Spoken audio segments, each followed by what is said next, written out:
তারেক রহমান কি দেশে আসছেন না, নাকি তাকে আসতে দেওয়া হচ্ছে না? এবার তারেক রহমান দেশে না আসার পিছনের সবচেয়ে বড় রহস্যটা ফাঁস হয়েছে। জানা গেছে স্বয়ং সেনাপ্রধান ওয়াকারুজ্জামান তারেক রহমানকে নিরাপত্তা দিতে চান না। পুলিশ স্বয়ংক্রিয় থাকলেও দেশের নিরাপত্তা এখন সেনাবাহিনীর হাতে। সেই সেনাপ্রধানের এমন মনোভাব রহস্যের সৃষ্টি করেছে। কেন ওয়াকারুজ্জামান তারেক রহমানকে নিরাপত্তা দিতে চান না? এর পেছনে লুকিয়ে আছে 18 বছর আগের একটি ঘটনা।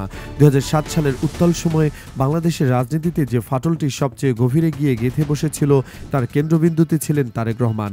সেনাবাহিনী এবং তৎকালীন রাজনৈতিক নেতৃত্ব 1/11 সে কঠিন সময় শুধু একটি অন্তর্বর্তীকালীন সরকারের উত্থানই ঘটায়নি, বরং রাজনীতির সাথে সামরিক সিদ্ধান্ত প্রণেতাদের মধ্যে অবিশ্বাস, যন্ত্রণা ও দূরত্বকে নতুনভাবে সংজ্ঞায়িত করেছে।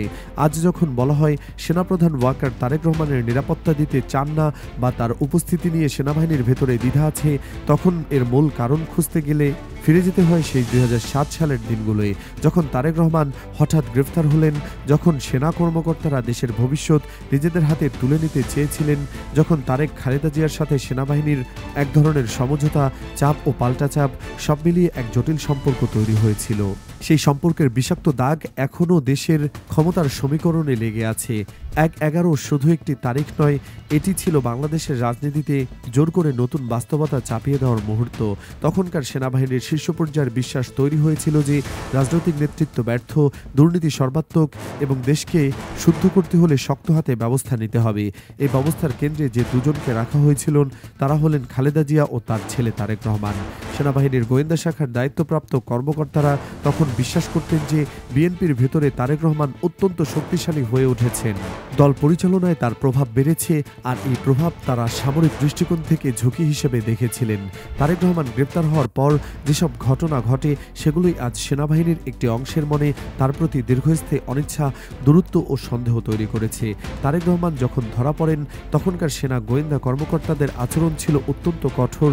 দেশের ভেতরে তখন গুজব, গোপন রিপোর্ট আর পরিকল্পনার ছড়াছড়ি। বলা হয় তার উপর শারীরিক ও মানসিকভাবে কঠিন নির্যাতন হয়েছিল, তাকে স্বীকারোক্তি দিতে চাপ দেওয়া হয়েছিল, এমনকি রাজনৈতিক ভবিষ্যৎ ছেড়ে দেওয়ার জন্য বাধ্য করা হয়েছিল। সেনাবাহিনী তখন চেয়েছিল রাজনীতিকে নিজেদের গ্রহণযোগ্য কাঠামোতে সাজিয়ে নিতে, আর সেজন্য তারেক রহমান যেন ক্ষমতা থেকে সরে দাঁড়ান, দল পরিচালনার দায়িত্ব না নেন, এমন চাপ ছিল সবসময়। পরে তারেক অসুস্থ হয়ে বিদেশে গেলে তাকে দেশ থেকে বাধ্য করা হলো। এরপর থেকেই সেনাবাহিনী ও তারেক রহমানের সম্পর্ক চিরতরে সামরিকভাবে ঝুঁকিপূর্ণ হিসেবে বিবেচিত হয়।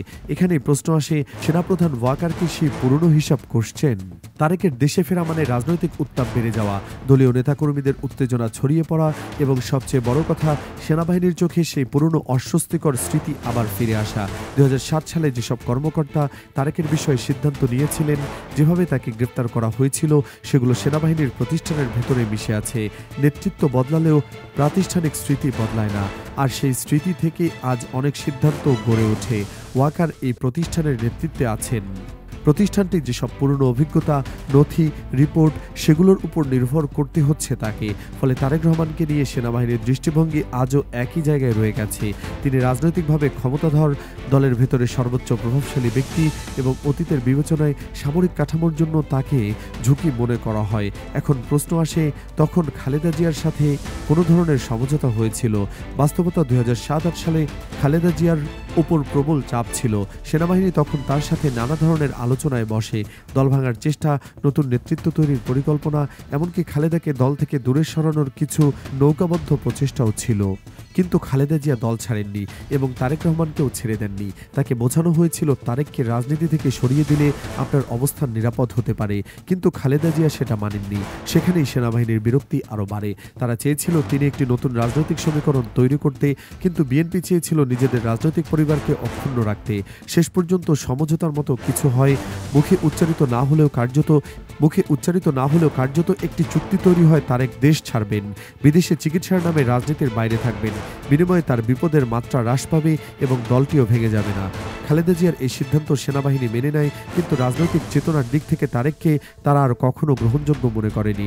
আজ যখন বলা হচ্ছে ওয়াকার তারেকের নিরাপত্তায় আগ্রহী নন, তার মানে এই নয় যে সেনাবাহিনী কোনো আইন ভঙ্গ করবে বা ইচ্ছাকৃত ঝুঁকি বাড়াতে দেবে, বরং বিষয়টা রাজনৈতিক সংবেদনশীলতা। তারেক রহমান দেশে ফিরলে সেনাবাহিনীর ওপর চাপ পড়ে। রাষ্ট্রীয় নিরাপত্তা, রাজনৈতিক উত্তেজনা মোকাবেলা, দলের পক্ষ বিপক্ষ সংঘর্ষ সবই তাদের সামলাতে হয়। একদিকে পুরনো ক্ষোভ, অন্যদিকে বর্তমান রাজনৈতিক বাস্তবতা। এই দুইয়ের দ্বন্দ্ব থেকেই ওয়াকার সতর্ক। তারেকের রাজনীতিতে প্রত্যাবর্তন মানে সেনাবাহিনীর চোখে নতুন করে রাজনৈতিক মেরুকরণ তৈরি হওয়া, নতুন দ্বন্দ্ব চাঙ্গা হওয়া, আবারও সেই পুরনো অবিশ্বাস মাথাচাড়া দিয়ে ওঠা। সামরিক দৃষ্টিকোণ থেকে বিষয়টি আরও একটু অন্যভাবে দেখা যায়। তারেক রহমানের জনপ্রিয়তা বিএনপির ভেতরে অত্যন্ত শক্তিশালী। তিনি ফিরে এলে দল সংগঠিত হবে, আন্দোলন বাড়বে, ভিন্ন কাঠামো তৈরি হবে। এতে নিরাপত্তা বাহিনীর সামনে অনেক কঠিন পরিস্থিতি দাঁড়াবে।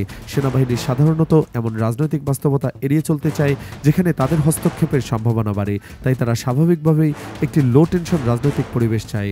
কিন্তু তারেকের দেশে ফেরা মানে উত্তেজনা বাড়া, এটা তারা জানে। 2007 সালের সেই স্মৃতি সেনাবাহিনীকে মনে করিয়ে দেয় যে রাজনৈতিক অস্থিরতা যখন জোরদার হয় তখন শেষ পর্যন্ত দায়িত্ব এসে পড়ে তাদের উপর। তাই ওয়াকার বাস্তবতা বুঝে রাজনৈতিক উত্তাপ কম রাখতে চান। তারেক এলে দলীয় নেতাকর্মী উত্তেজিত হবে, সরকারও প্রতিক্রিয়া দেখাবে, আবার সেই চাপে সেনাবাহিনীকে বাড়তি দায়িত্ব নিতে হবে।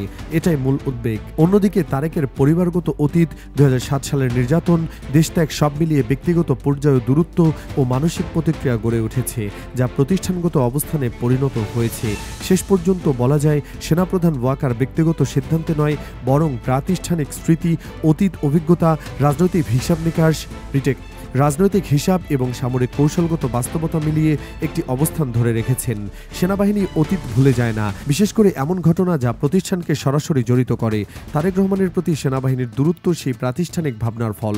2007 সালের নির্যাতন, দেশত্যাগ, খালেদা জিয়ার সাথে অঘোষিত সমঝোতা সব মিলিয়েই আজকের অবস্থান তৈরি হয়েছে, যা তার নিরাপত্তা প্রশ্নে সেনাবাহিনীকে আরও সতর্ক, নীরব ও দূরত্ব বজায় রাখার উদ্বুদ্ধ করেছে। তারেক রহমান ও সেনাবাহিনীর দূরত্বের আরেকটি গুরুত্বপূর্ণ দিক হল 2007 সালের পর বিএনপি অভ্যন্তরীণ রাজনীতির পরিবর্তন। সেনাবাহিনী তখন মনে করেছিল দীর্ঘক্ষণ ক্ষমতায় থাকা বিএনপির একটি পারিবারিক নিয়ন্ত্রণে চলে গেছে এবং সেই নিয়ন্ত্রণ ভাঙা ছাড়া রাজনৈতিক কাঠামোকে নতুন পথে নেওয়া যাবে না। এই অবস্থানে তারেক রহমান ছিল প্রধান প্রতিবন্ধক হিসেবে। ফলে আজও সেই সামরিক অ্যানালিটিক্যাল কাঠামোতে তারেক রহমানের চিত্র দাঁড়িয়ে আছে একজন শক্তিশালী, প্রভাবশালী এবং সেনাবাহিনীর একজন ক্যালকুলেটেড রিস্ক হিসেবে। সেনাপ্রধান ওয়াকার যখন দেশের নিরাপত্তা, সামরিক মর্যাদা ও রাজনৈতিক স্থিতি বিবেচনা করেন তখন তিনি স্বাভাবিকভাবেই সেই পুরনো ফাইল, রিপোর্ট ও গোয়েন্দা মূল্যায়নগুলোর উপর নির্ভর করেন, যেখানে তারেককে রাজনৈতিকভাবে হাই ভোল্টেজ হিসাবে দেখানো হয়েছিল। সেনারা বিশ্বাস করেন যে কোনো হাই ভোল্টেজ নেতা দেশে ফিরলে মাঠ পর্যায়ে উত্তেজনা তৈরি হয়, দল সংগঠিত হয় এবং তার প্রতিক্রিয়া শাসকের ওপর চাপ তৈরি করে। তাই চাপ শেষ পর্যন্ত নিরাপত্তা বাহিনীকেও টেনে আনে। ওয়াকার সেই চাপ নিতে চান না। এটা তার ব্যক্তিগত অপছন্দ নয়, বরং প্রাতিষ্ঠানিক সাবধানতা। এছাড়া সাম্প্রতিক বছরগুলোতে সেনাবাহিনীর ভূমিকা আন্তর্জাতিকভাবে আলোচিত। একটি স্থিতিশীল ইমেজ রাখতে তারা চায় রাজনৈতিক সংঘাতে সামরিক বাহিনীর নাম যেন না আসে। তারেকের প্রত্যাবর্তন যে রাজনৈতিক ঝড় তুলবে এটা সেনাবাহিনী জানে। বিএনপি এখন বিশাল জনসমাবেশ করবে, আন্দোলন তীব্র হবে আর সরকারও কঠোর অবস্থান নেবে। এই পরিস্থিতি সামলাতে গিয়ে সেনাবাহিনীকে হয় মাঠে নামতে হবে, নয়তো সরকারের সাথে সমন্বয় করে বাড়তি দায়িত্ব নিতে হবে। ফলে ওয়াকার দূর থেকে বিষয়টি নিয়ন্ত্রণ করতে চান, অর্থাৎ রাজনৈতিক উত্তেজনার কেন্দ্রে সেনাবাহিনীর জড়ানো কমানো। আর তারেক রহমান, তার প্রভাব, তার ব্যক্তিগত অতীত সব মিলিয়ে তাকে ঘিরে সেনাবাহিনীর মাথা ব্যথা তৈরি হওয়াটা স্বাভাবিক। সবচেয়ে গুরুত্বপূর্ণ বিষয় হলো 2007 সালে যে অপারেশনগুলো হয়েছিল সেই সময় দায়িত্বরত কয়েকজন কর্মকর্তা আজও সেনাবাহিনীর বিভিন্ন জায়গায় প্রভাবশালী। তারা নিজেরাই চান না অতীতের ঘটনা নতুন করে আলোচনায় আসুক। তারেক দেশে ফিরলে বিচার, নির্যাতন ও মানবাধিকার নিয়ে প্রশ্ন উঠবে। আন্তর্জাতিক মহলও তখন সেনাবাহিনীর অতীত ভূমিকা নিয়ে রিভিউ করতে পারে। ওয়াকার এটি এড়াতে চান বলেই অনেক বিশ্লেষক মনে করেন।